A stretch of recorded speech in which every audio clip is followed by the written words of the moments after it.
study where we will study the big book of Alcoholic Anonymous. Today date is 22 November.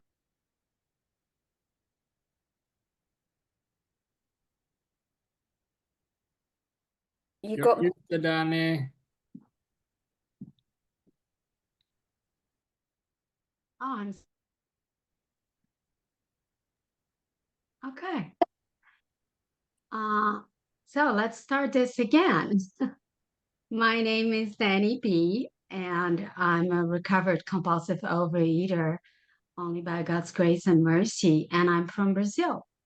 I will be your host for today's study, and we have many co-hosts, many friends helping us: Sue, Johan, Mary, Gail. Oh, we are so blessed. Let's join me in the serenity prayer. God, Grant grant me the serenity to accept to the things accept I the cannot things I change, cannot the change, courage to change the the things I courage to can, change the things and the I can, wisdom to know the the difference. wisdom to know the difference. Thy will, not mine, be done.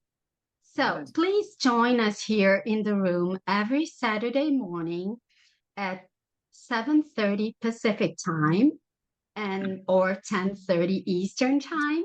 We also meet Sunday through Friday night at 5:30 Pacific time and 8:30 Eastern time.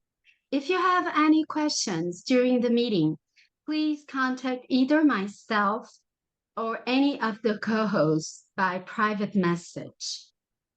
The chat function will be disabled 5 minutes before the Q&A session. Please note that the speaker Helen G will be recorded for the duration of the study. However, the question and answer session which follows will not be recorded. We ask if you can please make sure to keep your microphone on mute at all times during today's study. And also please turn off your video if you're exercising, eating, or if you need to step away from your screen for any reason. During the meeting, we will post the link to our seventh tradition. This money goes towards the cost of our Zoom account, the cost of uploading our recordings, and we also send contribution to our service bodies.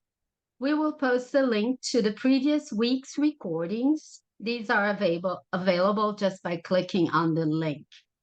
Now, please join me in welcoming our amazing, fantastic, fabulous teacher, Helen G. And let's go to step 2. Welcome, Helen G. Thank you. Thank you, Danny. Thank you for your service. Thank you to everybody who attends and gives service to this meeting. You're making this possible for a lot of people, and I certainly appreciate that. We all certainly appreciate that very, very much. We struggle, a lot of us, with food and weight as children.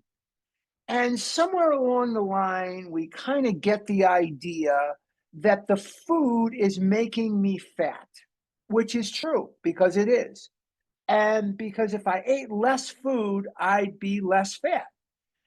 What we're going to be talking about today is something that is not seen by many of us. We don't get aware of it. We don't have people coming up to us and saying, the food is making you scared. The food is making you alter your dreams. The food is doing things to you that cannot be measured on a scale nor seen with the naked eye.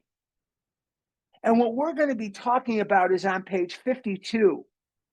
And we're going to be starting at the paragraph on page 52 that says we had to ask ourselves why we shouldn't apply our human problems. And we're going to be talking about some things. And then we're going to start there on page 52 at the bedevilments. The bedevilments are things that happen to us not because necessarily of the food itself, but the disease of compulsive overeating and the character defects that afflict us. So we have a situation where we are in this paragraph, and I'm just giving you a second to get there. Page 52, we had to ask ourselves, we have a situation in Bill's story where he's looking to be an attorney. Now, he will pass the bar, but unfortunately, he won't pass a lot of other bars in his life. But he will pass that bar, but he will never practice law. What food did to me, what the disease did to me, not the food, just the food, but the disease of compulsive overeating, the fear, the rutted in what does not work, the reluctance that I had to try the untested and stay with what does not work because it was the known rather than the unknown, is that I missed out on decades of my life. When I was in my teen years and I was in puberty, I was already emasculated physically and emasculated emotionally by this disease. When I was in my teen years, not just because of this disease, but because my mother and father were both dying and sick and needed me, I became the parent rather than the child. There were 3 of us in that house. There was mom, dad, and me, and I was more the parent than I was the child. I was making decisions and dealing with life and death situations that I was ill-equipped to deal with. I was 14 and 15 and going to oncologists and going to doctors and all these various things, dealing with financial failure, financial situations that I was ill-equipped to deal with. What happened to me in my 20s was that life got past me. Life was well past me. My weight was skyrocketed. I couldn't get in and out of a car, the physical pain that I was in, the embarrassing situation. I could barely walk. I could barely function. I had nothing in terms of finances. When I was 22, my mom died. When I was 24, my dad died. I have so many things that I missed out on, and I mourn those things a lot. I'm still working because I didn't get the career that I should have had or could have had. I'm not stupid, but I ended up selling on a telephone, which I still do today. I hate it, but I have to pay the bills. I can't live on my Social Security alone. Let's go to page 52 and let's examine these bedevilments and let's talk about how they manifest in our lives so that we see that the disease of compulsive overeating is not only about food and weight, but it is about much more than food and weight. And this is why, number 1, we need to recover, and number 2, we need God, because no more could my broken brain fix my broken brain than my broken brain can make the stars and the sun and kitties and puppies from nothing, from scratch. I cannot create a universe, nor can my broken brain fix my broken brain. With no more further ado, page 52. We had to ask ourselves why we shouldn't apply our human problems this same readiness to change our point of view. What is the point of view that we're looking to change? Number 1, the point of view that I'm looking to change is that somehow I am going to change the way I live my life. I can't do it. It is beyond me. This disease is too powerful. That one is God. May you find him now. As we're going to read those in that line in chapter 5. Without help, it is too much for us.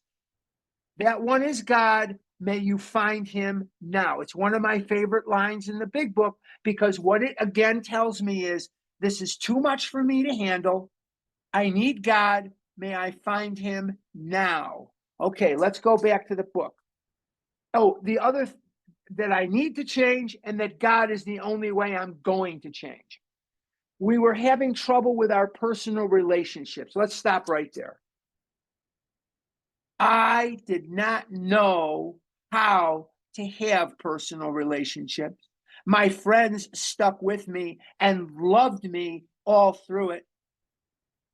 They said that I was a great friend, and I have many, many people that I talk to all the time that I have known a minimum of 60 years, 50, 55, 60 years.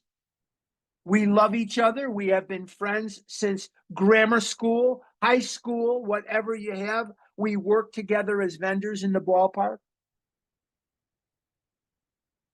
Some of us in our romantic relationships, which I didn't have until I was 35, but some of us did not know how to navigate that because we were rooted in taking hostages rather than being a part of a relationship.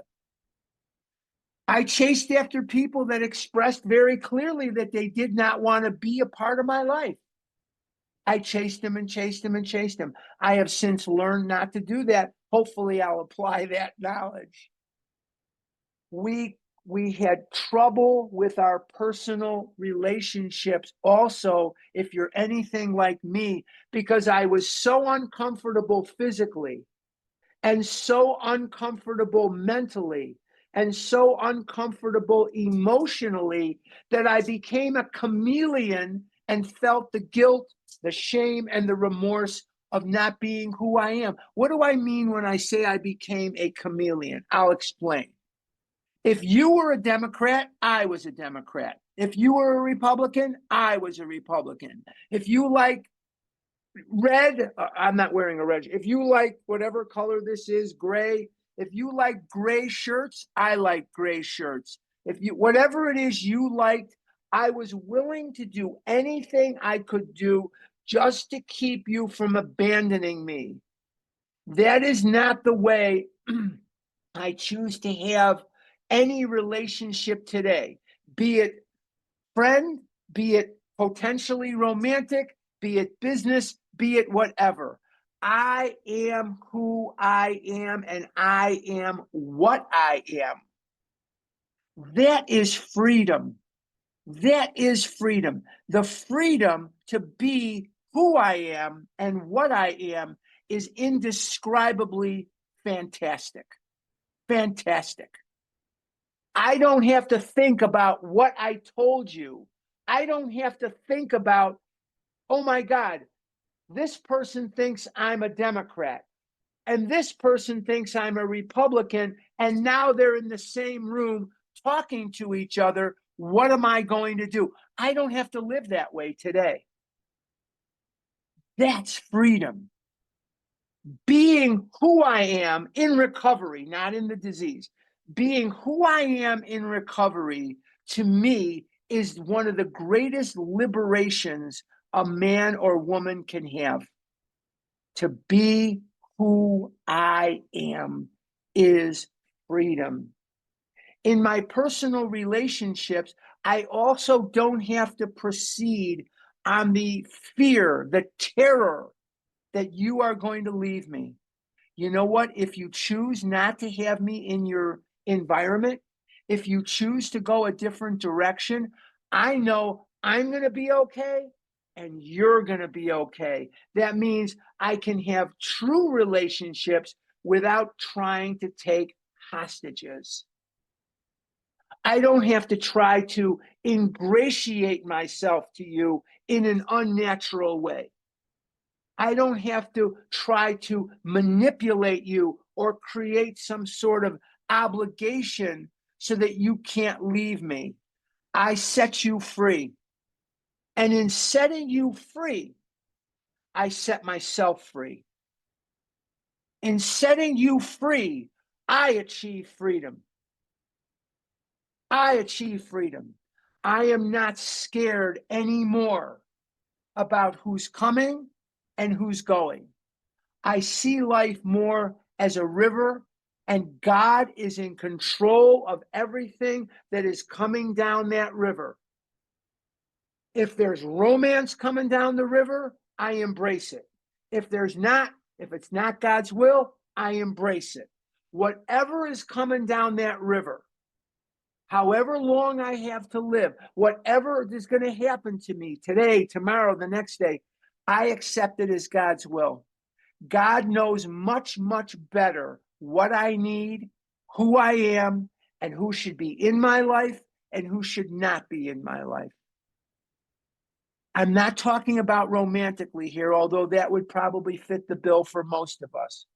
There were people in my life I hung on to, and I let go of them with teeth and claw marks all over them. And I was never so happy as when they were out of my life, because they were very difficult people, very abusive at times, very difficult at times. And at times I couldn't understand what I was even hanging on to. And today I have the freedom to trust God and to move forward holding God's hand. When I'm in recovery, I can't always see it in the disease, but I am a stronger, better person on the inside. Apart from the weight, apart from all that other stuff, I am a better friend to my friends. I'm a better business person. I'm a better, what you name it, and I'm better in the recovery. That has nothing to do with weight and seemingly has nothing to do with food, but it has everything to do with food and the disease of compulsive overeating, which puts me in a spot of desperation. And what do we know about gambling, romance, and sales? Gambling, romance, and sales. Desperate money never wins. I'm going to say that again. Desperate money never wins. Want to chase somebody away? Show them that you're desperate. They're gone. They're gone. Whether it's sales, whether it's romance, whether it's whatever. Gambling, who's the guy that you know is going to lose at the casino? The guy that if he doesn't win this hand or he doesn't win this roll of the dice, he can't pay his rent. That guy can forget it. Desperate money never wins. You got to be relaxed in sales. You have to be relaxed in anything that you do, whatever endeavor you take on. When you become desperate, it's not going to work. Let's continue. We couldn't control our emotional natures. There's another understatement of the century. I was always scared to death. I was always trying to control the uncontrollable. And the more I failed at controlling the uncontrollable, the more desperate, the more scared, the angrier I got.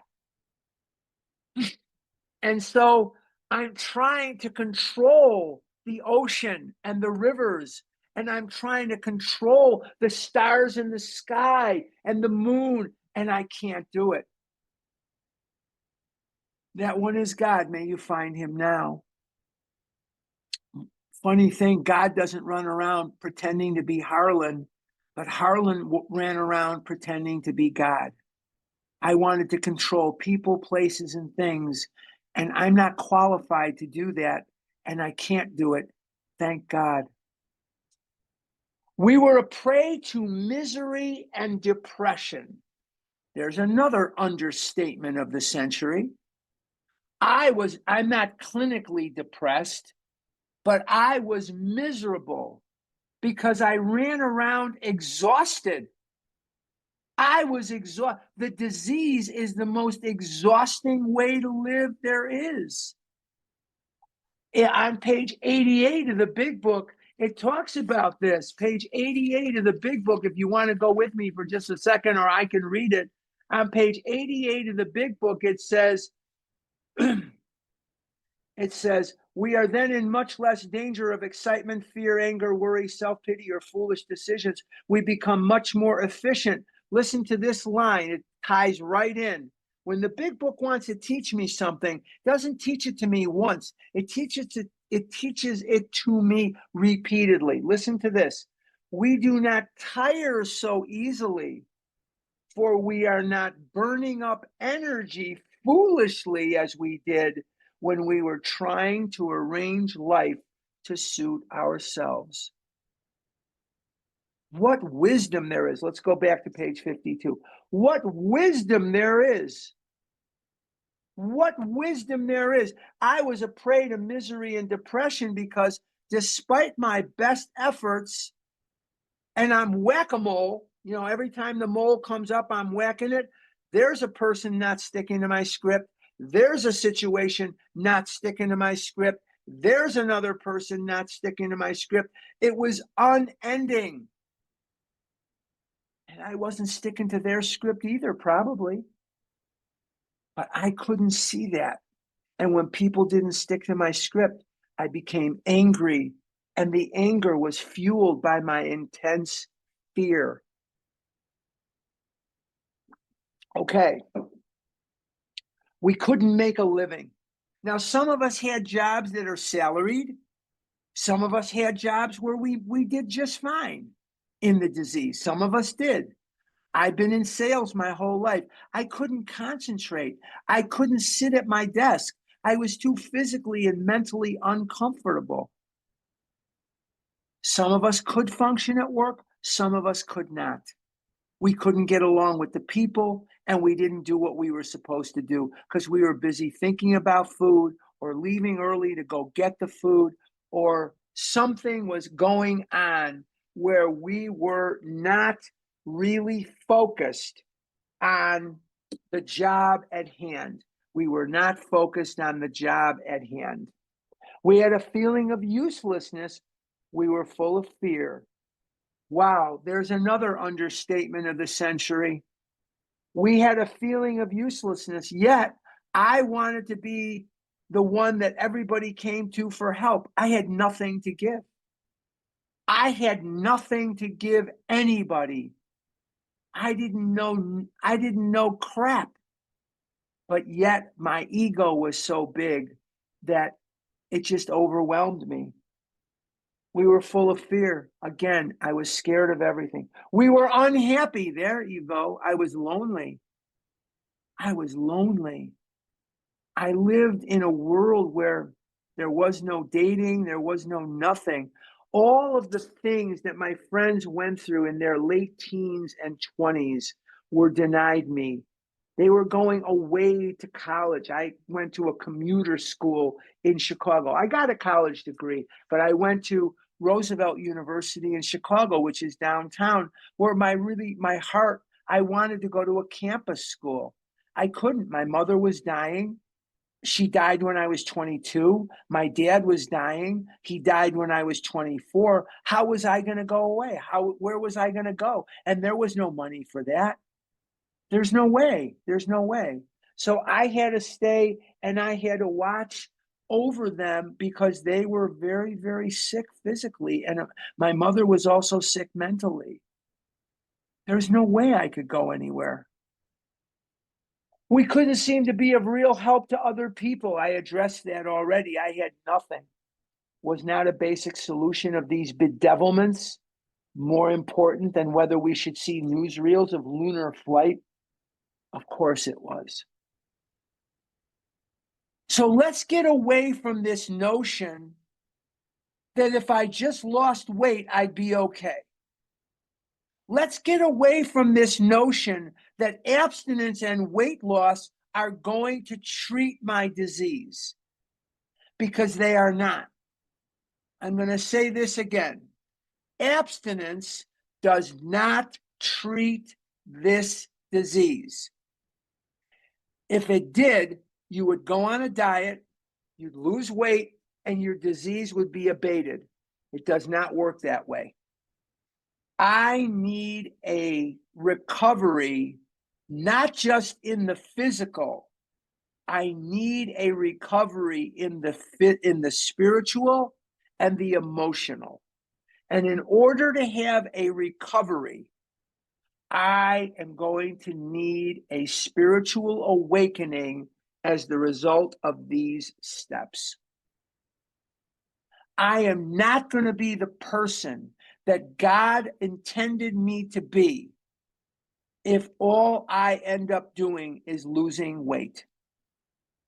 Because of the spiritual awakening as the result of the steps, today I feel confident that I am most of the man that God intended me to be from the day that I was born.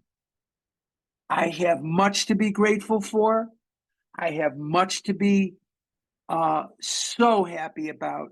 I have friends. Now, I just lost a friend the other day, unfortunately. I've had a lot of loss this year, but I still have a lot of friends. I have people that include me in things. We're a very tight-knit group, very tight-knit group. I have a recovery. I just went to the convention in Newark, not just, a couple of weeks ago at the beginning of November. It was glorious. And what makes it so glorious? What makes the OA birthday, which is coming up in January, the 16th, 17th, and 18th of January, what makes those conventions so fantastic? Is it what you hear from the speakers? Yeah, that's a part of it. That is a part of it. What makes these gatherings so magical is not just what you hear from the front of the room. It's the people, it's the camaraderie, it's the recovery, it's in the lobby, it's in the where we eat, it's in where we are. It's the people. That's what makes it fantastic. If all that it was, sorry, is what you hear from the front, then it would be equally as fantastic just to get recordings of it. And I want to be there because I want to be in the middle of the people. I want to be where we are. That means a lot to me. Now, if you can't be at the retreat, or you can't be at the convention rather, and all you can do is listen to the recordings, I suggest you do, because it beats the crap out of nothing. But to actually be there, if you can be there, there's magic to it. There's going to be 1,000 of us or 1,500 of us, whatever there's going to be, and it's going to be fantastic. It's going to be fantastic. Okay. That's coming up in January in Los Angeles. If you want to go to OALAIG and register for your room and register for the convention. You won't be sorry. So we have a situation where God is necessary if I am to become that person that God originally intended me to be. Without help, it is too much for us. That one is God. May you find him now. We're on page 52. When we saw others solve their problems by a simple reliance upon the spirit of the universe, notice that that's capitalized. Why is it capitalized? It's one of the terms that Bill uses to describe God. It's one of the terms Bill will use to describe God. We had to stop doubting the power of God. Our ideas did not work, but the God idea did.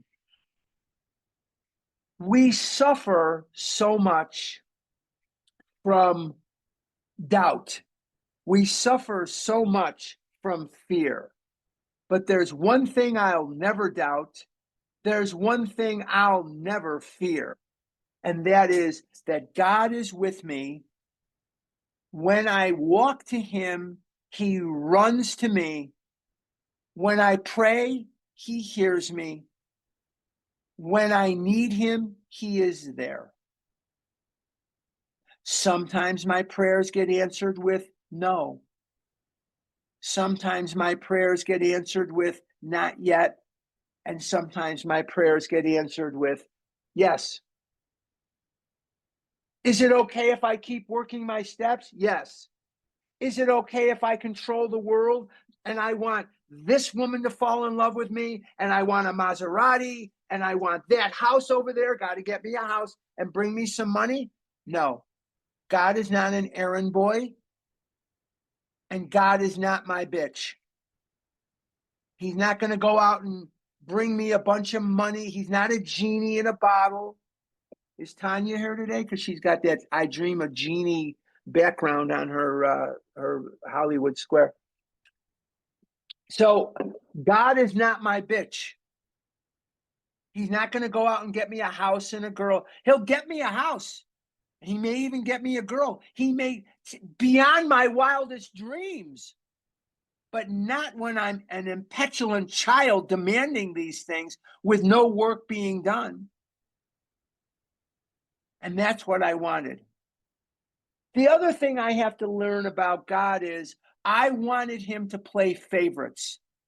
And I got frustrated with him when he didn't put me ahead of you. He loves all of us equally, and he knows how to take care of us equitably. But I wanted him to exalt me over and above the rest of you. And it doesn't work that way. But I wanted it to, because I have an ego that's as big as all outdoors. So those are things that are very important. My way did not work. My ideas did not work, but the God idea did. The disease of compulsive overeating is my lower power. God is my higher power. And the only thing more powerful, more impactful than my lower power is my higher power. The lower power demonstrated its omnipotence on me for decades of my life. My lower power took me as you would a puppy peeing on the floor and lifted it up like a dog mom does. They lift up their pups by the back of the neck. My lower power lifted me that way and threw me in hell. Threw me into hell. Look at my life today. Look at my life. I have a credit score in the 800s. I own this house. Not going to be in Architectural Digest. My house is not going to be in any of those magazines, oh, look at how beautiful the house is. It's a simple, plain, modest house. Nothing that you'd be impressed with. If I took you to my house and I pull up to my house and I say, this is my house, you're not going to go, ooh, this is beautiful. But it keeps me cool in the summer. It keeps me warm in the winter, and it's mine. And if I want to, I can spit on the wall. If I want to, I can, whatever, I don't know, whatever you want to do with your house. But it's my house, and it has a value. My life is not bad. I have people that care about me, and I care about them. In and out of OA. In and out of OA. I have a life that's worth living. And I have a mighty purpose and a rhythm that underlay all. I know why I survived hell. I know why. At the end of Moby Dick, the novel by Melville, Moby Dick, which is as close to a recovery story as you're going to get. Ahab is chasing after something that he's convinced will be his comeuppance. He is convinced that if he kills this whale, everything's going to be groovy. What a story, right? Can we relate to that? Yeah, I think I can. At the end of Moby Dick, a character named Queequeg says, I alone survived, so I could tell thee. I alone survived being 700 pounds. I'm not the only one that's recovered. I'm not saying that. I survived my life as it was, so I could tell you. So maybe you're saying, well, I never weighed 700 pounds. I never weighed 400 pounds. I never even weighed 300 pounds. You have your own hell, or you wouldn't be here now. You didn't come here because things went well for you. You didn't come here because you had just won the lottery. Your romantic life was fantastic. Your job or whatever, well, you wouldn't, if you won the lottery, you wouldn't need a job. But if you won, everything was coming up roses. You didn't just say, you know what, I'm in great shape. Doctor says everything's good. I just won the lottery and my romantic life, I mean, is everything's groovy.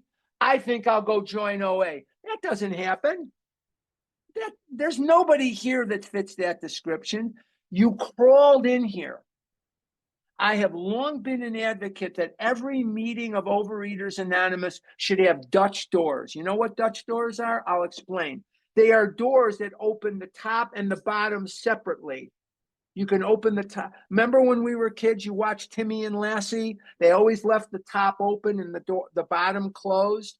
That's Dutch doors. They should leave the top closed and the bottom open, because if you don't crawl in here, chances are you're not going to stay. You got to be beat down. You got to be beat down where you're crawling in here. And as Kim G says, you transition from, wait a minute, it'll come to me and say, oh, why, ma'am, to yes, ma'am. You stop asking why and you just say, yes, I'll do whatever you say. Yes. Yes, ma'am. Yes, sir. I'll do whatever you say. And that's something that we need God for, because only God can restore me to some modicum of sanity, some modicum of life. Bottom of 52. The Wright brothers' almost childish faith that they could build a machine which would fly was the mainspring of their accomplishment. In other words, they believed in their soul. Yes, we can. What did Gandhi say?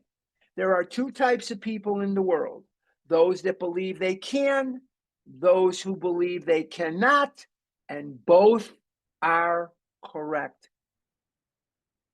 Want me to say that again? Because some of you are looking around like, what did he just say?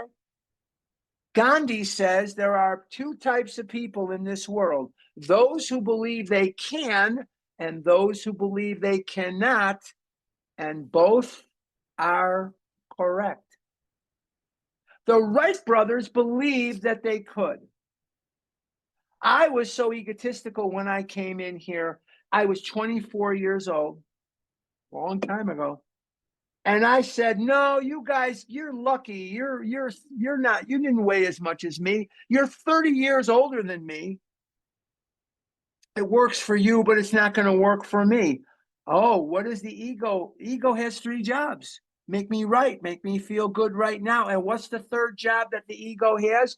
Make me different from everybody else. So I separated myself from the group. And you guys were the lucky ones that could recover. And I was the unfortunate poor bastard that couldn't. Funny thing, when I started doing what they were doing, I recovered. If I want what they had, I have to do what they do. And when I did what they did, magical things started happening. Magical things started happening. Like I'm alive. Doctors have been signing my death warrant since I was a child. Single digits. Doctors were telling my mother and father I wasn't going to live long when I was 6, 7, 8, 9 years old. I remember doctors screaming at my mother because my weight wasn't even on the chart. They had a chart of how much you should weigh if you're this tall or you're this or this age, and there was height and age, and I wasn't on the chart.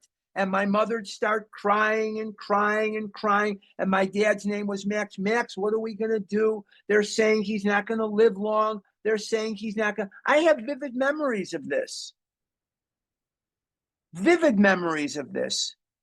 Maybe your memories are not that way. Maybe you weren't morbidly obese when you were a child, but you had other things, other manifestations, or you wouldn't be here.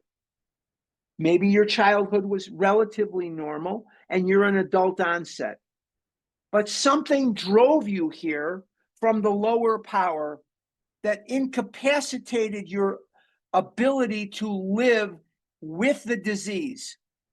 The disease took over and rendered your ability to fend it off completely useless. The disease overwhelmed you, and you became something you never wanted to become, a recluse. You became something you didn't want to come, overly promiscuous, a recluse, a chameleon. You were willing to be with people you knew you didn't want to be with, but you were in the throes of the disease, or in romantic entanglements that you knew weren't good for you, but you were in the disease and you couldn't get out. Something happened where the lower power took over.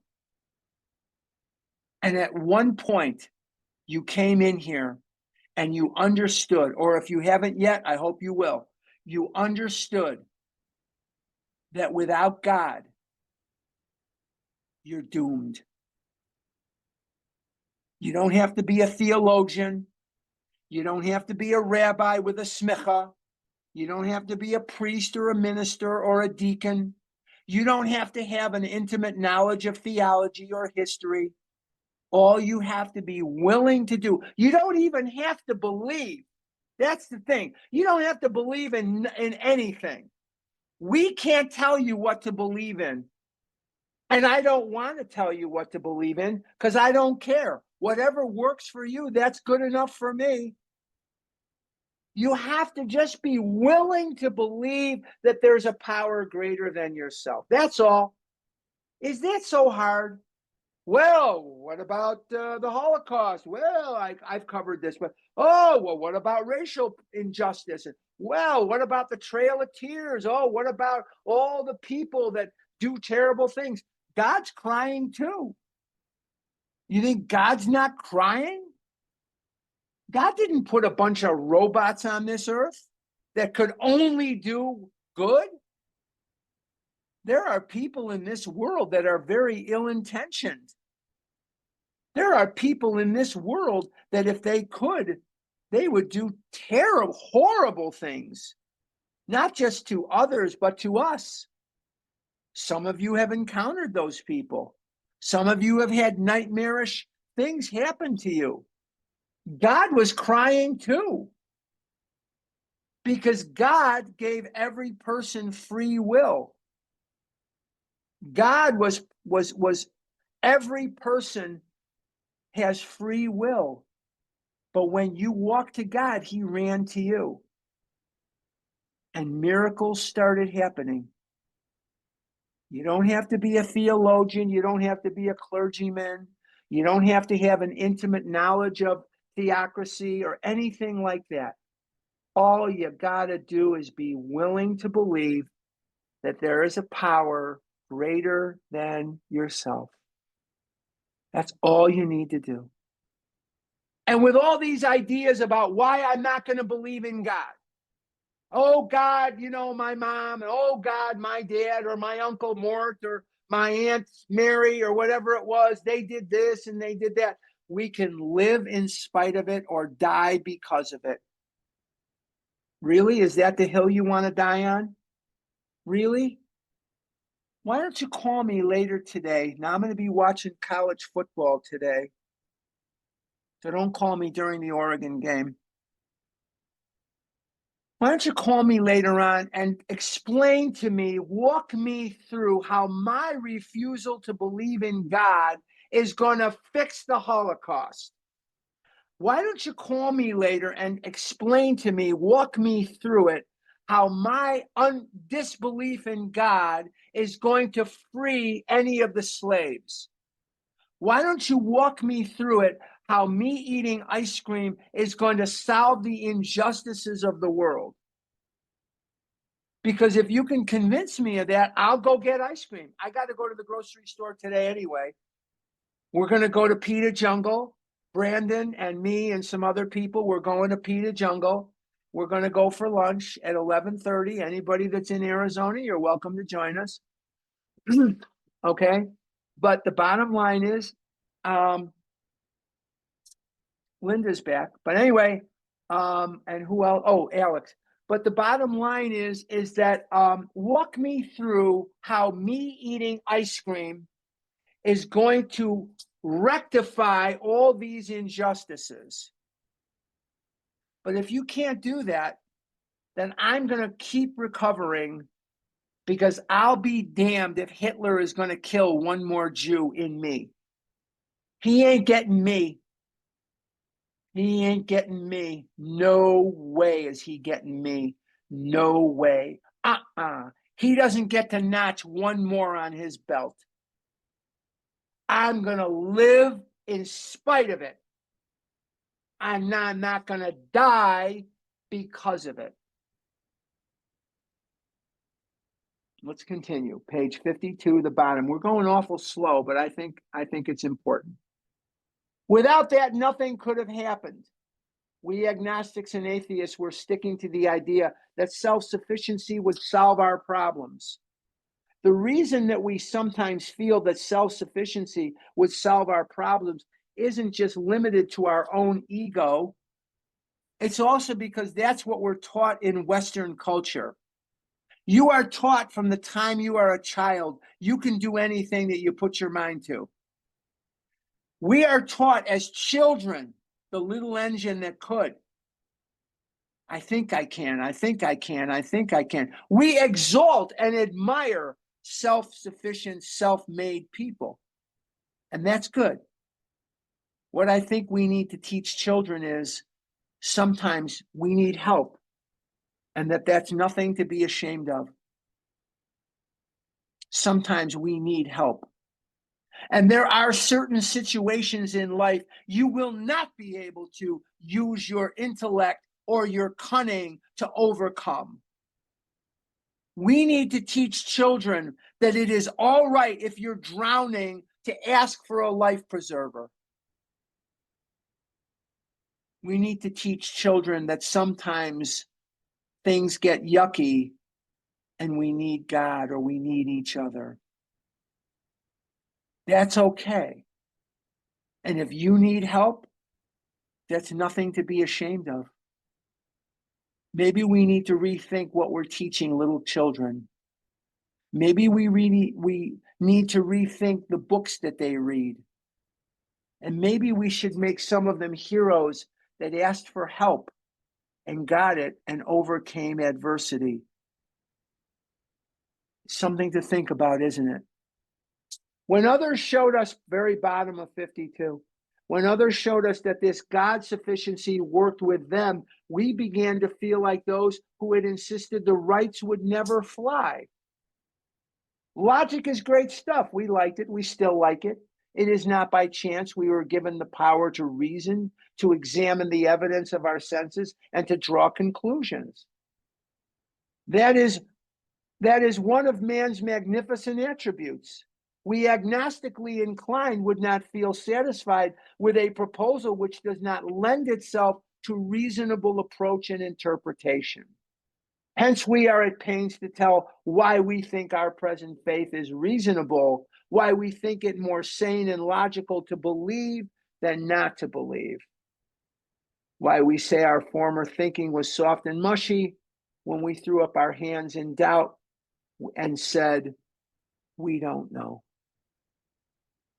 When we became alcoholics, crushed by a self-imposed crisis we could not postpone or evade, we had to fearlessly face the proposition that either God is everything or else he is nothing. God either is or isn't. What is our choice to be? When I came into this program at 24 years of age with a long history of the pay-in way. I came into this program with a long history of blaming God for my life such as it was. And I've talked about this ad nauseum. I'm going to talk a little bit about it. I have nowhere else to go but to God. I had to come to the conclusion that I had nowhere else to go, and that's a good thing. Because God has done for me in areas of my life that I did not even know were broken. He has done for me the impossible. I walk 3 miles a day, 6 days a week. I have friends. I have a life. My business is very small, microscopic. It's not a small business, it's a microscopic business, but it keeps the bills paid. I'm 71. I can't work as hard as I used to. It's impossible. I don't have the energy. I just don't have it. Sometimes I got to go in the other room and lay on my lazy boy and take a nap for an hour or two. That happens too. I have to pee every 3.5 minutes.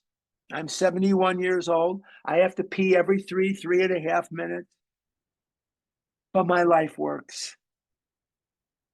And as happy as somebody can be when death has visited our group 3 times already this year, and I lost 2 magnificent friends and 1 surrogate mom that brought me to OA, that looked after me, that watched over me, loved me when I could not love myself.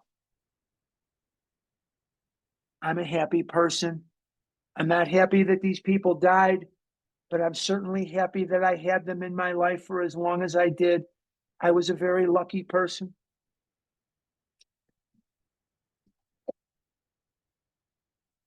And I have OA. What a gift. I have a big book. What a gift. I have faith. What a gift. Things could have certainly been worse. Like most people, there are things about my life I wish were different. But I'm alive. I'm alive. And I choose to believe God is everything. Do I have pockets of agnosticism where I still want God? No, I want that house. I want that. I want the Maserati. No, not that. The black Maserati. Yeah, that one. I got a Honda. Guess me where I want to go and back. I paid cash for it. I don't have car payment. I don't have credit card debt. I owe a little on the house. I could pay it off if I wanted to. No big deal. Life could be a hell of a lot worse. But this paragraph about God is everything or God is nothing is something that I need to examine, because I need to give more than lip service to God is everything and truly understand that when I get hurt, I like this girl, she doesn't like me back, or this person is doing whatever that may be, he has the final word and it will be good. It will be good. And that these feelings that I have of, oh my God, wait a minute, they're just feelings. It's okay. They won't kill me unless I eat over them or destroy myself over them. God will have the final word and it will be good. What do I do in the meantime? Serve God. How do I do that? Doing this, go to meetings, answer questions at the end of the meetings, sponsor, make and take outreach calls, do what I need to do. That's my job. That's my job. Arrived at this point, we were squarely confronted with the question of faith. We couldn't duck the issue. Some of us had already walked far over the bridge of reason toward the desired shore of faith. The outlines and the promise of the new land had brought luster to tired eyes and fresh courage to flagging spirits. Friendly hands had stretched out in welcome, We were grateful that reason is capitalized because to some people that's God, had brought us so far, but somehow we couldn't quite step ashore. Perhaps we had been leaning too heavily on reason, capitalized, that last mile, and we did not like to lose our support. That was natural, but let us think a little more closely. Without knowing it, had we not been brought to where we stood by a certain kind of faith? So I sort of did believe in God, even when I thought I didn't. For did we not believe in our own reasoning? Did we not have confidence in our ability to think? What was that but a sort of faith? Yes, we had been faithful, abjectly faithful to the God of reason, capitalized. So in one way or another, we discovered that faith had been involved all the time. We found too that we had been worshipers. What a state of mental gooseflesh that used to bring on. Had we not variously worshiped people, sentiment, things, money, and ourselves? There's one, money. Oh, how many of us don't believe that if we were gazillionaires, everything would be okay? I bet there's very few of you that don't believe that, right? But that's not the case. Ask some of the people that have a lot of money. Some of them are miserable bastards. And then with a better motive, had we not worshipfully beheld the sunset, the sea, or a flower? Who of us have not loved something or somebody? How much did these feelings, these loves, these worships have to do with pure reason? Little or nothing. We saw at last were not these things the tissue out of which our lives were constructed? Did not these feelings, after all, determine the course of our existence? It was impossible to say we had no capacity for faith or love or worship. In one form or another, we had been living by faith and little else. I can't live without faith. Because if there's anything I'm convinced of, it's that the lower power is too much for me to handle. And if there's anything I'm equally convinced of, it's that my higher power, my God, if you will, is going to bring me to a point that is better than anything I could have imagined for myself. That's a lot to believe. And I believe it because I see it not just in others, but I've seen it in my own life. I'm alive. I'm wearing clothes. I bought this shirt. I went to Mather High School in Chicago. And when I went home for my reunion, I bought this shirt at the high school. This is a shirt that is sold to high school students. I didn't have to go to Hank's Hippopotamus attire. I didn't have to go to Ray's Rhino clothing. I bought this at the high school. The under thing here is because I'm freezing. It's only 60 here. I'm freezing. I bought this at Walmart. It's not from Henry's Hippopotamus Emporium. It's not from the big and tall section of the world. I'm wearing Cubs shorts. I'm wearing Cubs shorts by Nike that has a Cub, and I don't want to stand up, but I could if I wanted to. I'm wearing Cubs shorts. It's all purchased online or at the high school do you know what that means to a person like me to be wearing something I can buy in a regular store? That was never the case when I was a kid. Even as young as a young kid, store owners, I don't know if I have anything to fit them, Max. I don't know if I have anything to fit them, Virginia. And my mother would cry and cry and cry.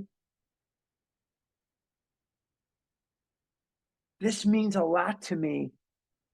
This means a lot to be able to wear something that is sold to high school kids. I'd give anything for that. And God doesn't ask me for much. He just asks me to be of service to you, to others. That's all. Small price to pay. The wages of recovery are very high, and the work is very simple. And the wages are very, very high. Trust God. Put your faith in God, and miracles will happen. I'm going to turn this back over to Miss Danny, or to Sue, or to you one, or to somebody. I'm not quite sure. We're going to start on page 54 next week. Imagine life without faith. We're going to Thank you do so questions much, and answers. Harlan. Okay, thank you so much, Harlan, for this amazing presentation. I think we have stopped the recording. Okay. Now I will turn the meeting over to Sue, who will host the Q&A session. Thank you, Sue.